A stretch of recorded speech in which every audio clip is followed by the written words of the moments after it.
Thank you, ladies and gentlemen, for joining us today. I am joined by my colleagues, Arizona Attorney General Chris Mays and Michigan Attorney General Dana Nessel, to announce that we, as lead counsel in representing a coalition of 14 states, have filed an action in the district court in the District of Columbia to seek an injunction against the actions of Elon Musk in his capacity as the DOGE administrator.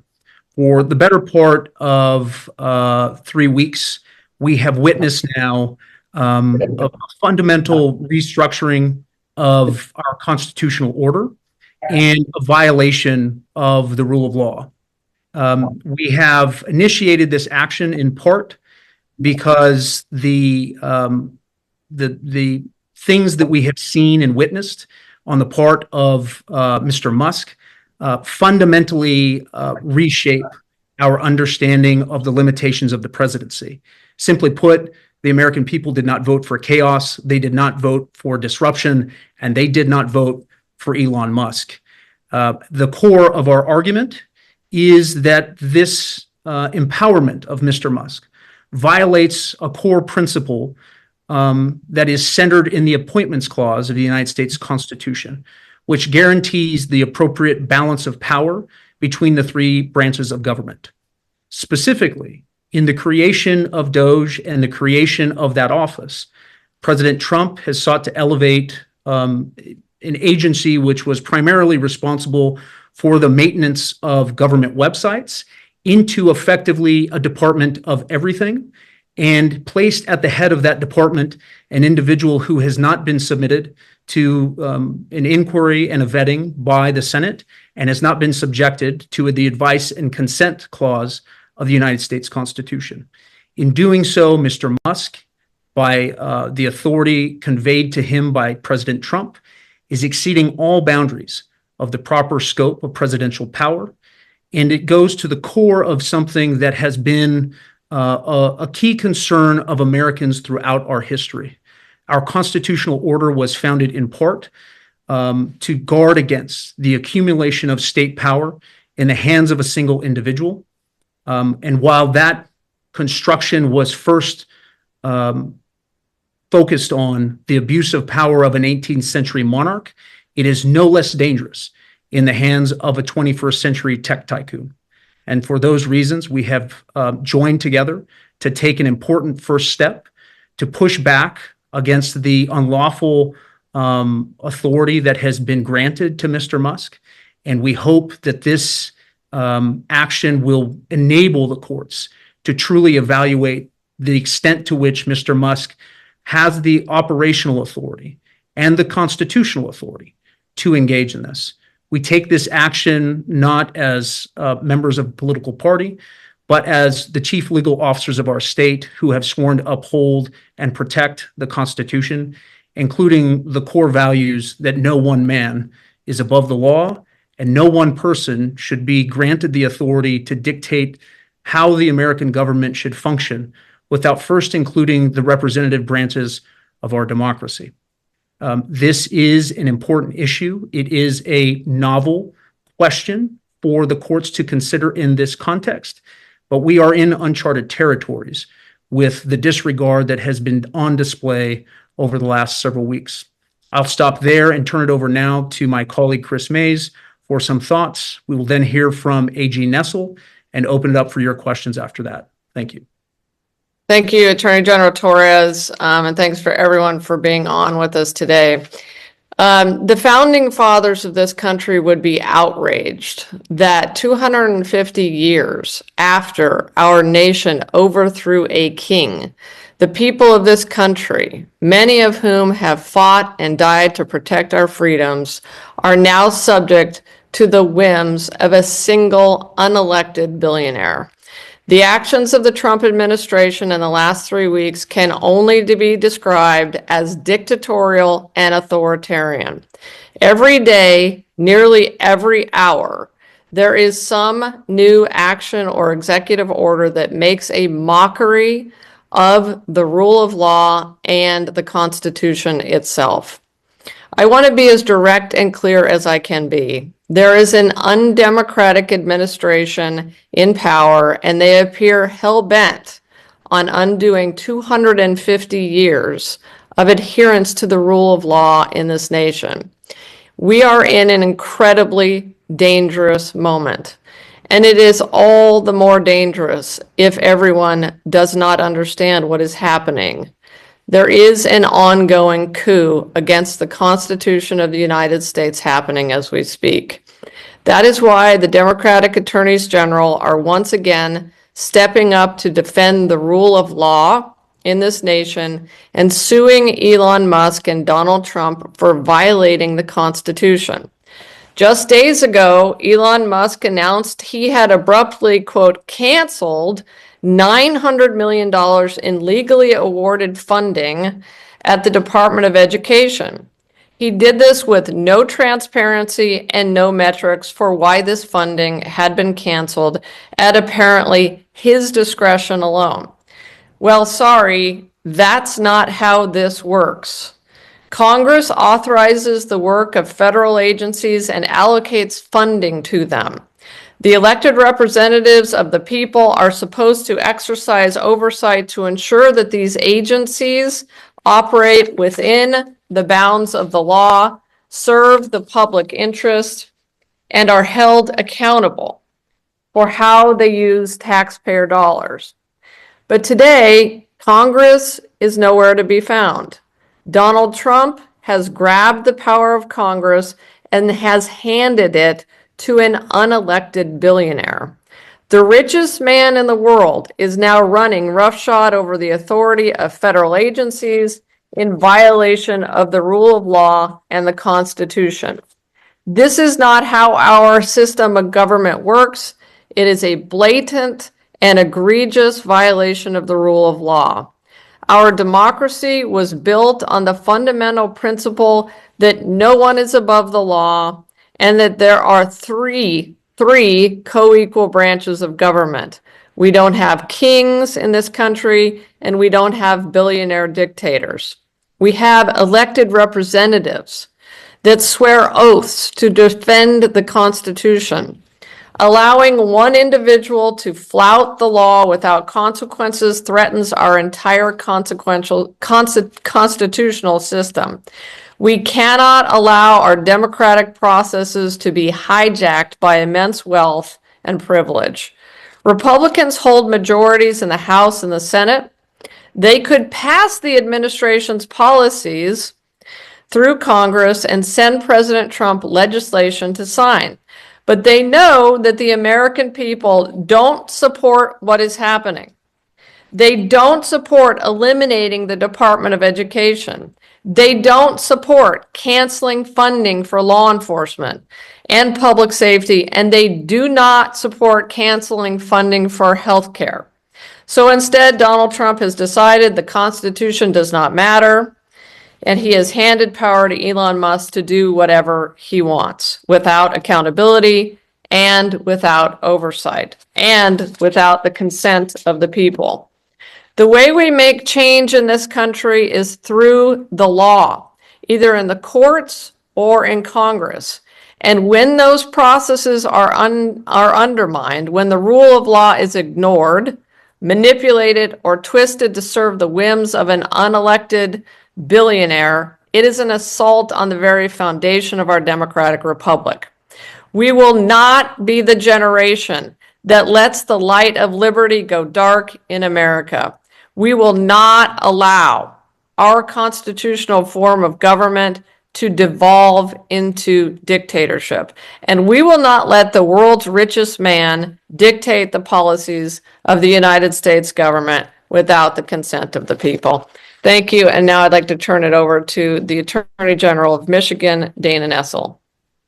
Thank you, AG Mays. Thank you. And thank you to AG Torres for your incredible leadership on this gravely important issue.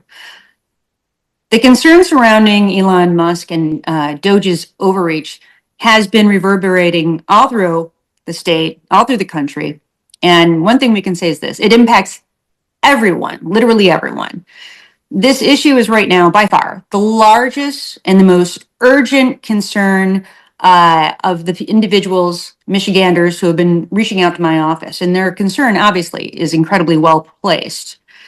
This assault on our federal government by the unelected, unappointed billionaire Elon Musk usurps the right of the Senate to advise and consent and is plainly unconstitutional.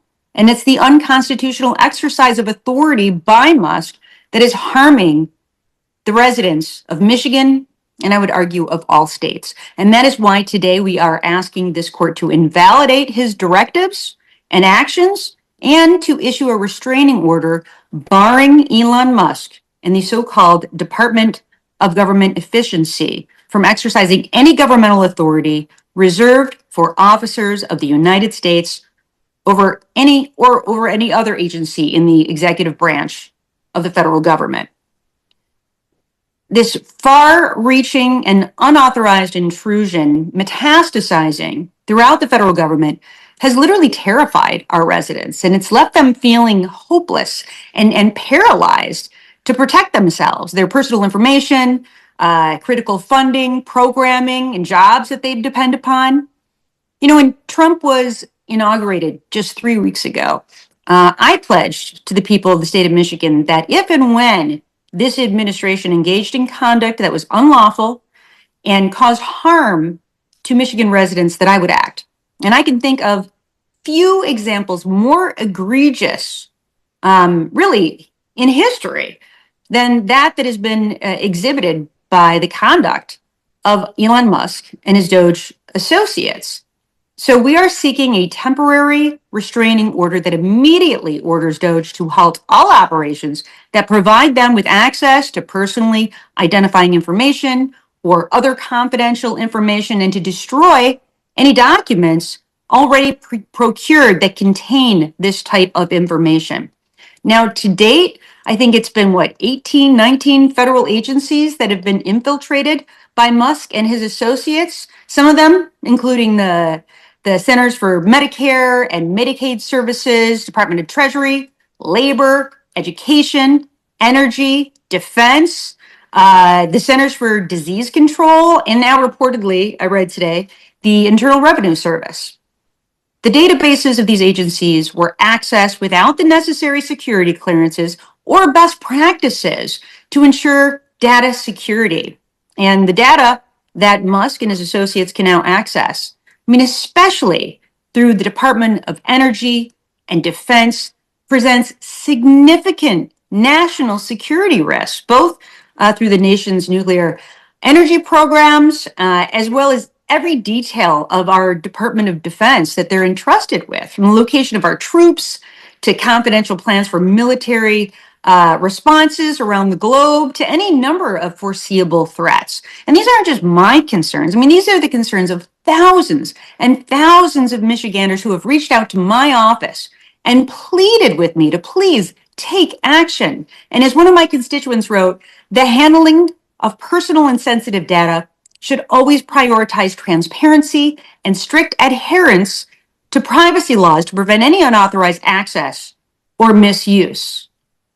And we're talking about personal identifying information that each and every American is required to entrust to the federal government, from our social security numbers to billing medical codes for Medicare and Medicaid, supporting our health care, to the intelligence gathered by our defense teams. Michigan residents are afraid that they will lose access to healthcare treatments, prescriptions, and even their Medicare and Medicaid coverage. And they're afraid of what could happen with the data that's stored by the Social Security Administration for their retirement benefits, their banking information that they provide to the IRS. Quite frankly, they are afraid of where Elon Musk will go next. And due to the complete lack of transparency in his actions, we can't ever truly know what he has accessed and may never know the depths of his reach. DOGE shares only what they choose to on their website, which is very limited, and on social media, and they're not subject to FOIA. And of course, the majority of Congress seems virtually uninterested, uncurious, or perhaps too afraid to subpoena Musk and his DOGE associates to testify and answer incredibly simple questions, right? Questions that every other elected official would be obligated to respond to. As we allege in this complaint, Musk has unprecedented and seemingly limitless access across the federal government. He reports solely to President Trump, if he reports to anyone at all, most of the time. And he's exercised significant and sweeping authority across a broad swath of federal agencies, and he's exercised a constellation of powers that can only be exercised by officers of the United States, including powers over spending and disbursement, contracts, government property, regulations, and agency viability. As we've seen from previous cases and ongoing communications from both Vice President Vance and Elon Musk, this administration behaves as though they are above the law and beyond the reach of judicial authority. And for his part, Musk has said or shared statements to the effect that court rulings against his will should face consequences and that judges who interfere with Musk's plans should be impeached. Despite their actions and assertions, the executive branch must comply with court orders and they must abide by the law. And that is a fundamental tenet of separation of powers and one of the most significant protections the founding fathers knowingly, intentionally placed into the Constitution to protect us exactly against this exact type of government overreach. And what's more, our Congress should be absolutely embarrassed by this clear usurping of their rightful powers. I can't imagine why members of Congress aren't outraged to see their responsibilities and authorities stripped away and handed to the president's wealthiest benefactor. And their lack of action motivates us even more to take this action to the courts, because if we've already lost the legislative branch, it appears we have, we can only pray that we can keep the judicial branch as a check and balance to the utter lawlessness of this White House. Already, the number of restraining orders and preliminary injunctions granted by the Democratic and Republican appointed judges alike has been astronomical, but it speaks to the total and complete lawlessness of this president and those who act at his behest. And myself and my attorneys general colleagues merely demand one thing and one thing only, that the president and his administration obey the law. And with that, I'll kick it back to you, A.G. Torres. So I want to thank Attorney General Mays, Attorney General Nessel, and the 11 other colleagues who have joined this action today. I know there are probably a number of questions, and so I'll open it up to answer any questions that you may have. All right, before we begin with questions, just a couple quick notes. As a reminder, we do have our 3 attorneys general with us today from Arizona, Michigan, and New Mexico. That's Arizona Attorney General Chris Mays, Michigan Attorney General Dana Nessel, and New Mexico Attorney General Raul Torres. Before we call on you, just wanted to remind you guys, keep your questions on topic, and please announce your name, outlet, and direct your question to a specific attorney general, please. And our first question is going to go to Lily. Lily, go ahead. Guys, this is Lily Gwinney from Gongwer News Service in Michigan. AG Nessel, this is directed to you, but anyone can feel to add to it. We've obviously seen in the past couple weeks, as you touched on slightly there, comments from the vice president, the president, insinuating that the legal stays put on the federal government at this moment in time are in themselves perhaps unconstitutional. We know that to not be true, but what if any legal recourse is there to ensure that court orders that restrain functions of the federal government that are coming from the White House actually are followed? And we know that certain orders have not been obeyed at this point in time. Is there any way to stop that from happening in the future? Well, I certainly hope so. Otherwise, we are certainly in the midst of a constitutional crisis. Historically, what's happened is, the government from time to time does, whether it's intentional or not, abuse their authority. And if so, they can be held accountable in the courts. And what we expect, what we demand, of course, is that any party that's enjoined, especially the federal government, that they obey and comply with court orders. If they don't, then of course, you can bring a motion to enforce, as was done on the case involving the Office of Management and Budget.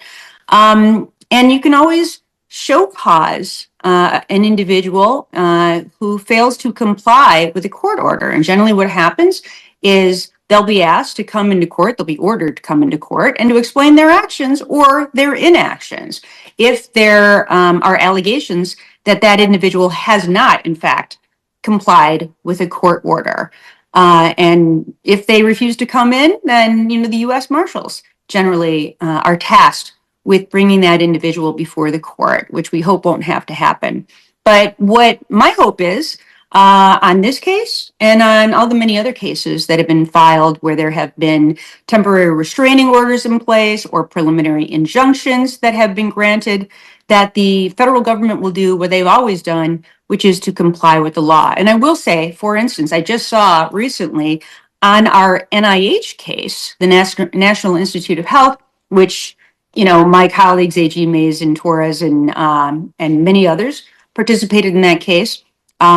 The NIH has already indicated, and they've sent out letters actually to all their grantees, that they are going to go back to the original contracts that had been negotiated and not the drastic cuts that were ordered to be put in place just last Friday night. So clearly in that case, they're saying we are complying with the law, and they've indicated it very specifically and very clearly.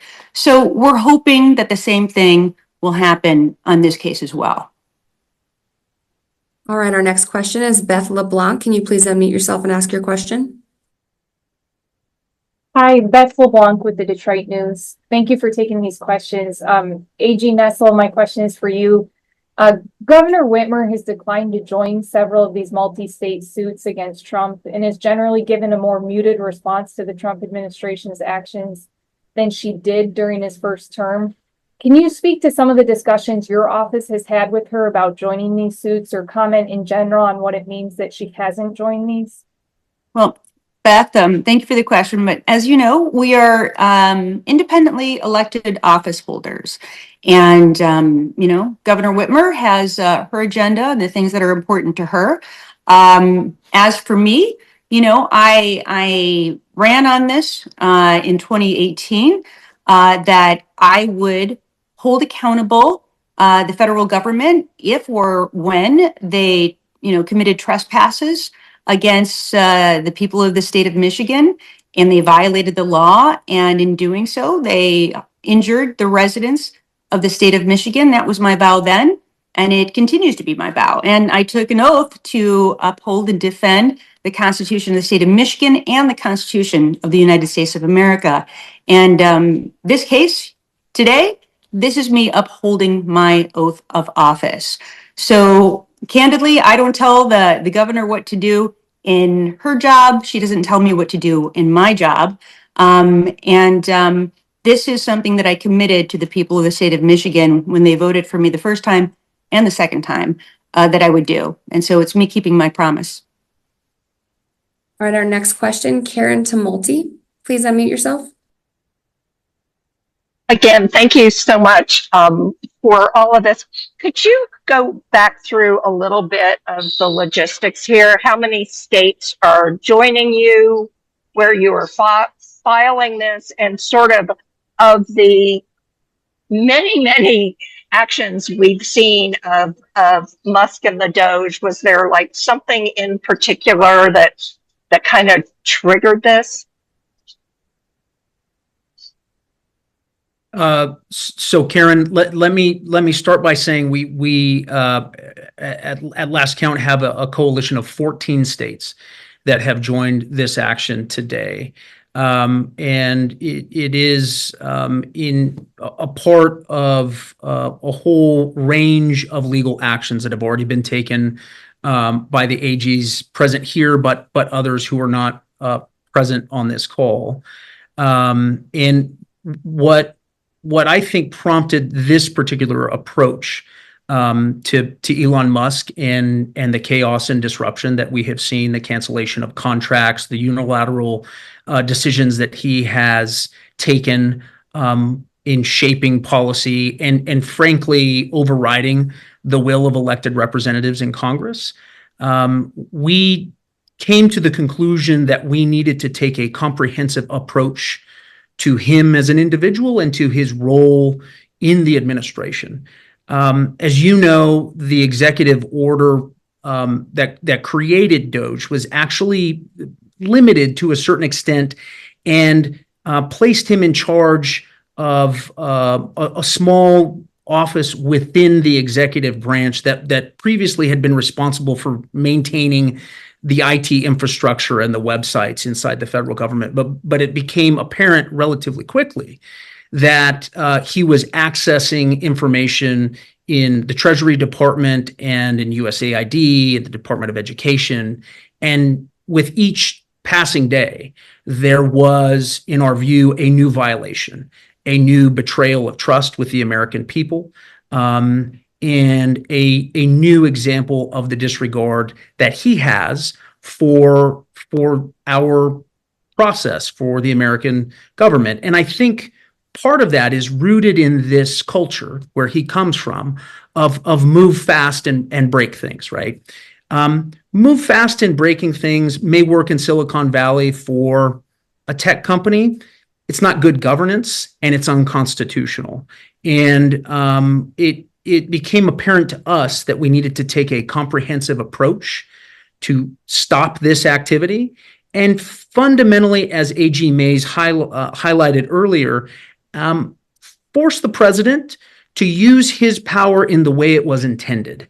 And what I mean by that is relying on Elon Musk to romp around in all these agencies, smashing things, doing whatever he wants, is, I think, President Trump's view of an expression of his political power. He talks a lot about fulfilling a mandate, leaving aside the fact that I think he secured less than 50% of the popular vote.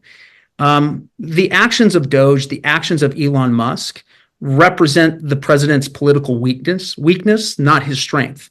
If he had the mandate that he has and the political strength that he believes he has, then he should have no trouble acting as previous presidents have and working with leaders in Congress, leaders in the House and the Senate that are controlled and run by his own party. He can send requests for legislation to change appropriations, to trim the authority, perhaps, of executive agencies to conform with his policies, to create new agencies like DOGE or eliminate other agencies. But his fear, I guess, of going to Congress and using the proper legal and constitutional tools available to him, I think demonstrate a fundamental weakness in his position.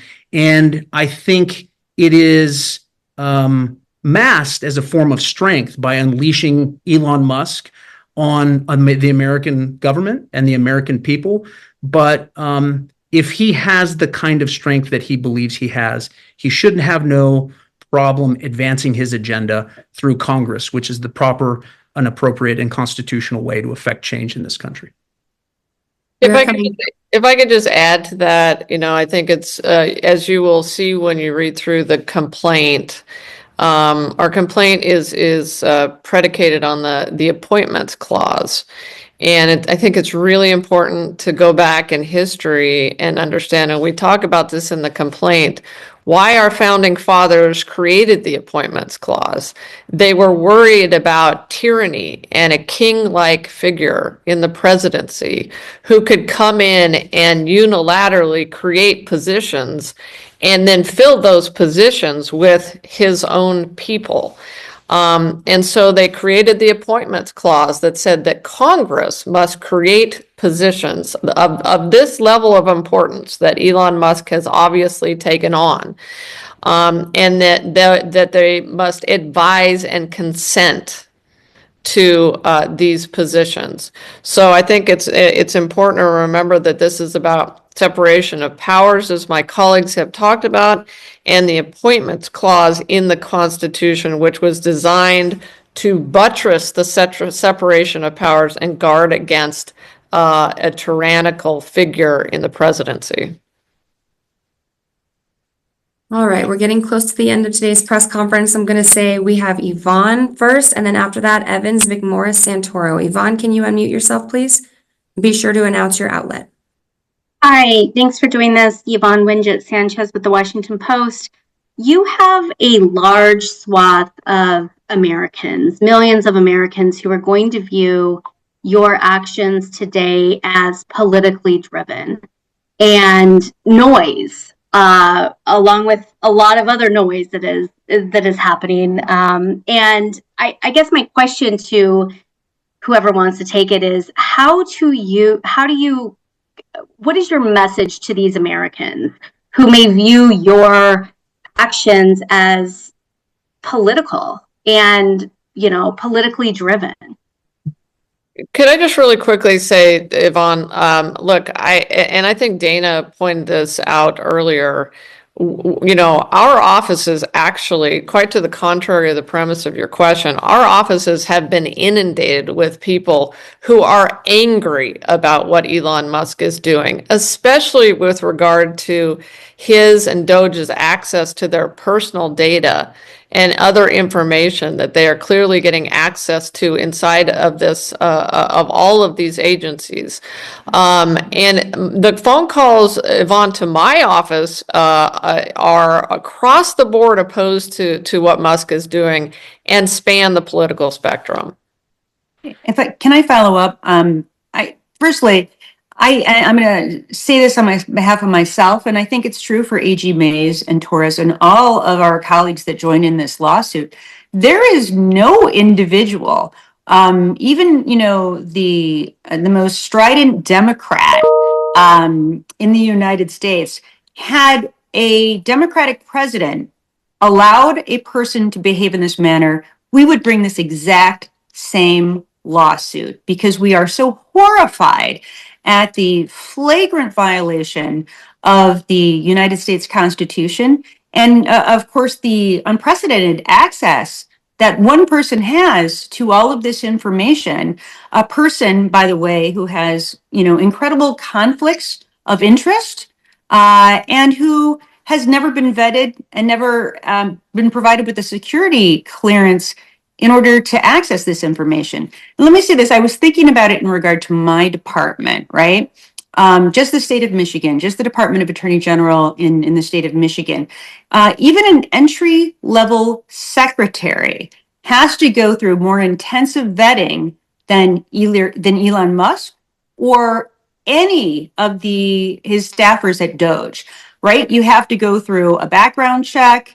You have to go through a criminal history check before you're allowed to access anything at all. You have to go through really intensive training in terms of policies and procedures to make sure that you are keeping data secure and safe. And even then, you're only allowed to access certain things that pertain to your specific area of the office. You certainly can't just access anything you want all across the office. So to have one individual like this, who again, never an official appointment, never confirmed by the Senate, and he's allowed to go into every single portion of every agency, every department of the federal government, it's not just that it's unprecedented. I don't even know that the founding fathers could have envisioned or imagined that such a thing would ever occur. So this is the farthest thing from political that I can possibly imagine. And I guarantee you, if any Democrat was doing this,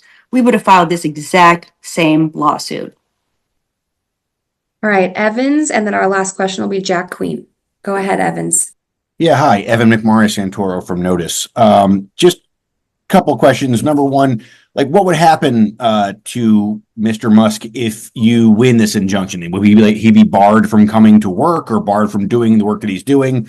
And secondly, a little more detail on what you say is illegal about the president using the U.S. Digital Service, sort of expanding its mandate, why that is against the law. Thanks. So Evans, thank you for the question. The answer with respect to what remedies are available to us, we have asked, and will ask the court to enjoin Mr. Musk from engaging in the kind of activity that he's already been engaging in, and to nullify any actions that he has already taken. So, for example, he's ordered that payments be stopped to American farmers who are part of certain funding programs for initiatives that have been authorized and funded by Congress. And apparently, President Trump feels that he has the ability to give Elon Musk a veto over congressional action. And so we are seeking both to unwind the harm that has already been done by this unconstitutional action, but also to prohibit him from engaging in that action in the future. And that speaks to the second aspect of your question, which really goes to the structure of not just our legal argument, but to the Constitution itself. As A.G. Mays referenced, abuses by the King of England and his ability to arbitrarily create offices and arbitrarily fill those offices with his own people was a grievance that was outlined in the Declaration of Independence. So this is an argument that is both new with respect to Elon Musk, but it is as old as our republic itself. I mean, it is part of our origin story, and it didn't just stop in the Declaration of Independence. They then took that same fear in founding and in constructing the Constitution and built into the Constitution, specifically the Appointments Clause, which creates and requires the advice and consent of the Senate.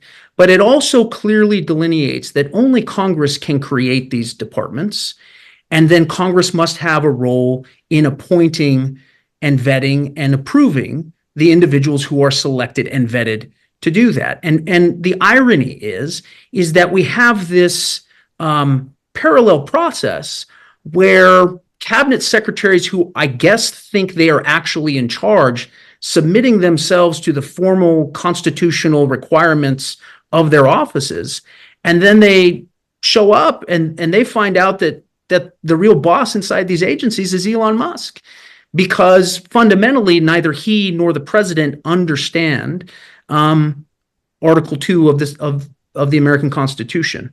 They fundamentally don't understand or are unwilling to abide by the limitations of that office. And this goes to the last part. Our constitutional structure is as much about restraining the impulses of a single individual, because that is what leads to tyranny. That's what enables an unelected billionaire to assume control of the entire federal government. And there couldn't be a more obvious violation of a core constitutional principle than what we've witnessed in the last 3 weeks. All right, our last question is for Jack Queen. Before Jack unmutes, and AG Mays has a follow-up, it looks like. Before Jack unmutes, if you have a question that we did not get to, please feel free to reach out to your respective Attorney General's office communications team to ask that question. AG Mays, did you have a follow-up to the question before? I was just going to use my prerogative as an Arizonan to allow Joe Dana, who's an Arizona reporter, to ask a question, if my colleagues will allow it. All right, so Jack and then Joe.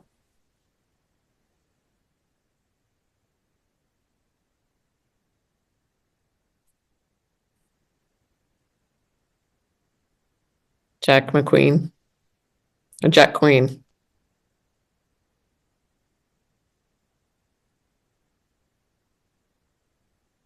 Sorry, I was muted. This is Jack Queen at Reuters, not from Arizona, from New York, but thanks for taking the question anyway. And this has sort of been answered. I was wondering initially, is this more broad and sweepy than the privacy lawsuits that we've seen against DOGE? It seems like it is. And so in that vein, I was wondering if you could just rattle off really quickly for us your prayer for relief, the remedies you guys are seeking, and also let us know when this is actually going to hit the docket and when we might get to see the complaint. Thank you. I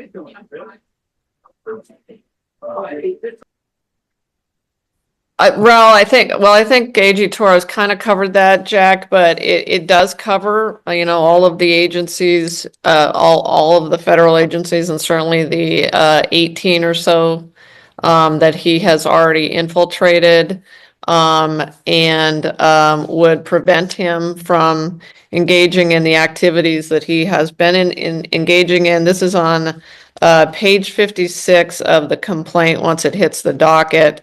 And we list a number of activities that that we're asking he be enjoined from engaging in, and then so you can go ahead, Ro. And Jack, at the conclusion, our staff will give you the PACER number and the case number so that you can find it. We will also provide a PDF copy at the conclusion. But I agree. It is. I would agree with you that it is the broadest. It covers the broadest, the most territory of the complaints so far. And at the request of AG Mays, it looks like Joe Dana has unmuted. That will be our last question for today. Go ahead, Joe. Thank you, and thank you, Attorney Generals. Attorney General Mays, and for the others as well. The Wall Street Journal reported in October that Elon Musk had spent the last 2 years meeting regularly with Russian President Vladimir Putin. Can you comment on the seriousness of the national security threat you see? And barring an immediate action by the courts, is there anything else you see as a possible option regarding our national security? Thanks.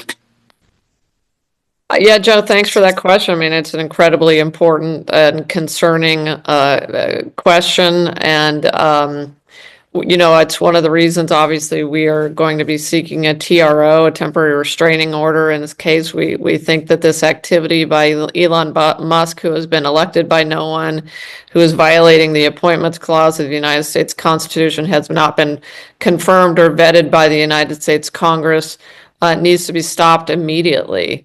And so that's why we felt the urgency of bringing this action now, and prophylactically protecting our agencies and really the information and data of every American, and protecting their health care, protecting all of the services that they receive, making sure our farmers continue to receive aid. All of these things are at risk, and certainly the data in the critical data inside each of these agencies we feel is at risk. So I'll throw it to my colleagues to.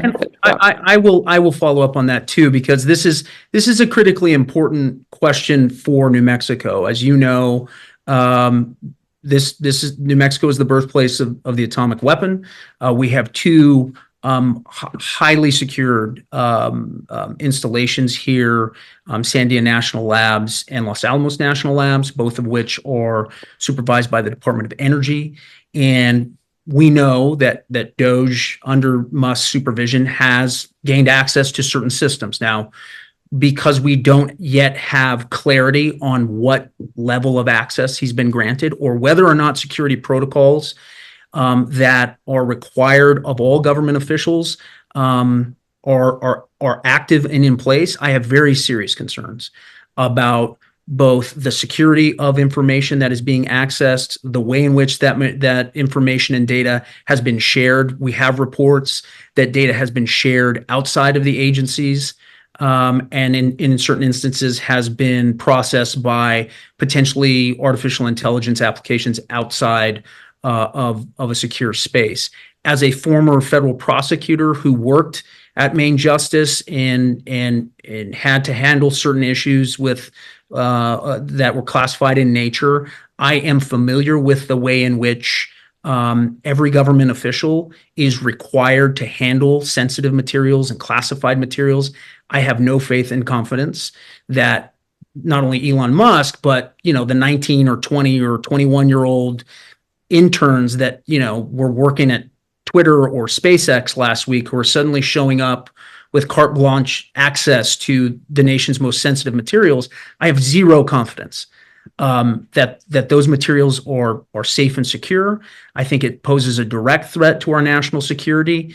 And at a minimum, one of the things that we will be asking a court to examine is what data has been accessed, who had what did they do with it, where did they send it. And my sense is there may have been violations of established federal criminal law. Now, we will see if the United States Attorney General is prepared to enforce the standards in criminal code with respect to accessing and distributing classified information. But I think this is a very serious issue and something that we've raised directly in the complaint. Thank you, everyone, for taking the time to be here today. Again, if we were not able to get to your question, please feel free to reach out to the communications teams of the respective Attorney General's office. Thank you all. Have a great day.